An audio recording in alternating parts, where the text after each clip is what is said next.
Robustesse, fonctionnalité, beauté, les qualités pour décrire le Yersin ne manquent pas. Conçu pour des navigations transocéaniques dans des conditions de température extrêmes sur les mers, mais pas seulement, le Yersin peut aussi naviguer sur les fleuves et les grands lacs, à bord notamment des laboratoires, des locaux spécifiques et une plateforme de stockage container. Objectif, voyager, explorer et enseigner. Tout part d'un rêve, des rêves d'enfant qu'il faut poursuivre toute sa vie, parce que je pense qu'il n'y a que ça vraiment intéressant, à condition d'aller au bout. Mon rêve, c'était d'avoir un navire un jour d'aventure, en fait. Et puis cette aventure s'est transformée en fait en navire de voyage, d'exploration et d'éducation sur les traces de Tintin, du commandant Cousteau et du prince Albert Ier.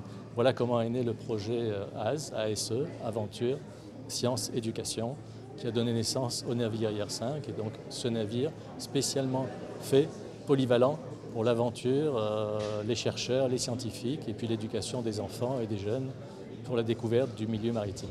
Et ces jeunes qui auront la chance de monter à bord pourront aussi découvrir un navire aux dimensions fortement environnementales, un vrai clean ship comme disent les anglo-saxons, traitement des rejets eau grise et eau noire, traitement des déchets et des émissions de gaz, optimisation de la consommation d'énergie, filtre à particules sur les échappements, une manière de laisser son empreinte dans l'histoire sans laisser de traces de pollution.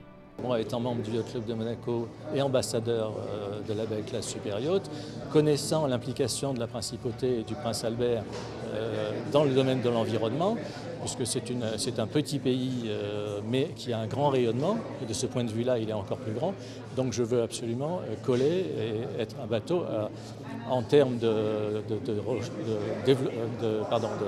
en termes d'environnement, c'est un bateau qui est à la pointe.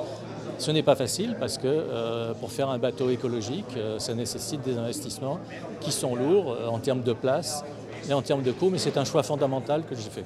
Le départ du Yersin est prévu en 2015 de Monaco. Monaco, la base affective de l'armateur par sa relation avec le Yacht Club.